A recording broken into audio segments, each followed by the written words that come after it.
Hi, everyone. My name is Pam Swider. My husband Tom's on the camera. Yo. And we're from Standing Tough Against Rape Society. I should be standing in Polo Fields talking to some of you in person and giving you hugs for coming to the Take Back the Night Ann Arbor benefit. But instead, we're in our homes and I'm coming to you through your computer or phone. And I appreciate you being patient with me as I'm reading off a piece of paper because it's a little emotional, as I'm sure you can understand. But the fact that you're watching, my message is still the same. We are coming together, and we need to come together. Originally, tonight, I was going to talk just about how amazing this community has been this year. And I want to talk about that because they have been. We've had more sponsors than ever this year. From Safe House Center in Washtenaw County sending a liaison to our meetings and becoming a sponsor, to Planned Parenthood coming to us directly and asking us how they can become a sponsor, to getting more grants this year from the University of Michigan. Thank you so much, Caitlin and Shreya.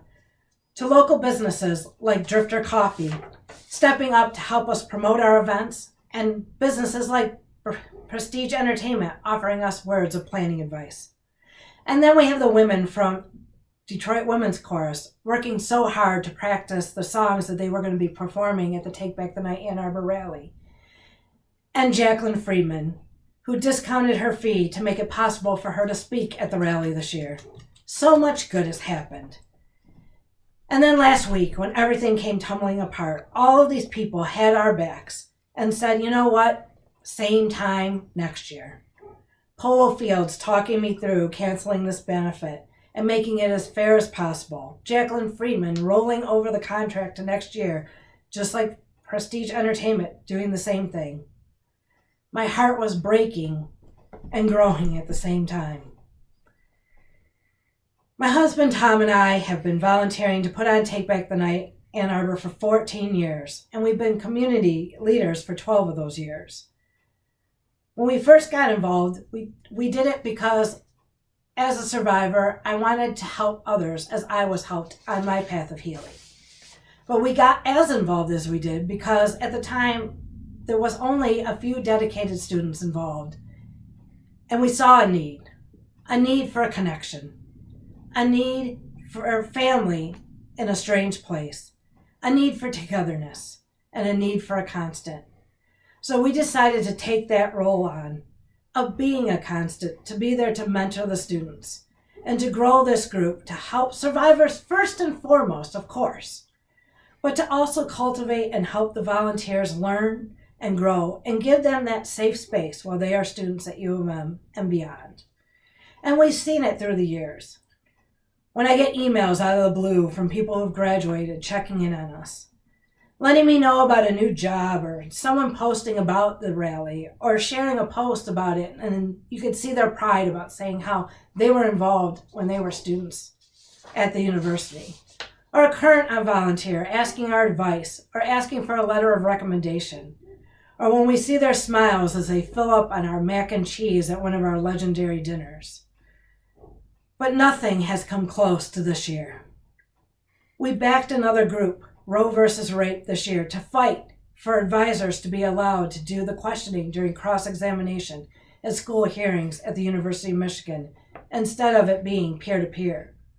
We hosted a screening of the At the Heart of Gold documentary about the Nassar tragedy, and we had the honor to give survivor Alex Baroque and her mom Tammy a platform to speak about their experiences. And we've had some hurdles this year, but they actually made this group stronger as they stepped up and came together. I've seen our leadership, especially Ariel Freelander and Sam Sherbert, take on more challenges than ever. And they raised the flag when they needed help, and they reached out to each other and to other volunteers for help. And the volunteers all have taken on new tasks, and they've learned new things, and they've come up with new ideas, and they've worked together. It would have been a damn phenomenal rally, folks. Let me tell you, and stay tuned because, we got some things up our sleeves, so just stay tuned. But anyway, back to my message about coming together, because this is what it's all about. You see, Tom and I love to go up north. And there's a little art store in Glen Arbor near Sleeping Bear Sand Dunes. And last summer, I saw this. And on it is a poem, and I'm going to read it to you. And it says, We open our hands, our hearts, our minds, to touch lives, to share comfort, to learn each other, determined to be that village, that community, that presence, empowering one another, because together we are more resilient, more creative, more beautiful. We most certainly are. I saw it in the store. I showed it to Tom and we both cried. I said, this is us.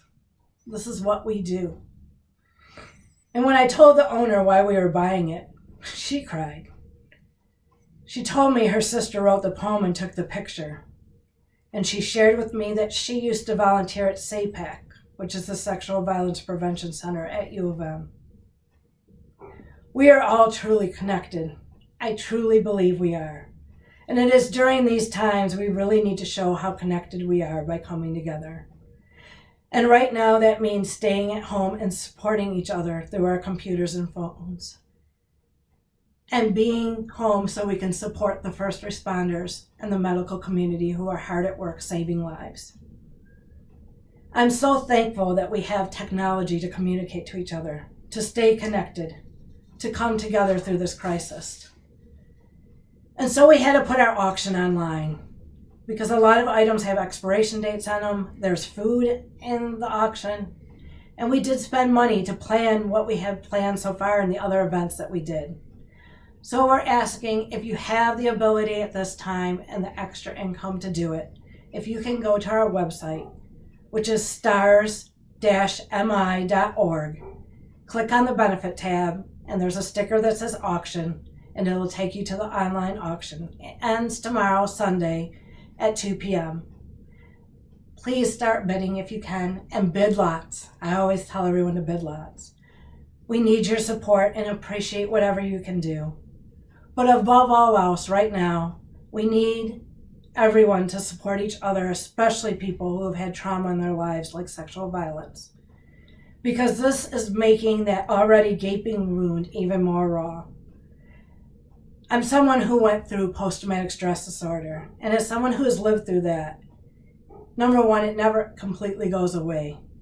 But when you have it, every protective sense in your body is on overdrive. And it is so hard to control it. And then going through something like this on top of it, it means every single one of those is on overdrive even more. I even feel myself having to use every coping mechanism I have been taught to make sure I don't spin out of control. So make sure those people that you know that have been through trauma, and whatever trauma that is, make sure you reach out to them and reach out to your family and friends and loved ones and let them know you're there. Let them know their therapists are out there, even if they've stopped going to therapy, that they may need to reach out to someone in the therapy world. They're still able to take appointments over the phone. They can do it through FaceTime. There are 800 numbers which we will be listing on our social media right after this video. You can share that with them. And it's not just, of course, people that are going through gender violence situations. There's also people that are part of the LGBTQ community that may not feel safe at home right now and may need an extra reassurance that there are people out there that love them and understand. So please make sure you reach out to each other. Make someone smile. Give someone a virtual hug. Give them an air high five. Tell the people that you love them. Come together. We need each other right now. So thank you all for listening. Stay tuned. Take Back the Night Ann Arbor is going to be okay no matter what. Stay with us over the next upcoming weeks, and we will continue our mission to uplift survivors and raise awareness about sexual violence. Thank you.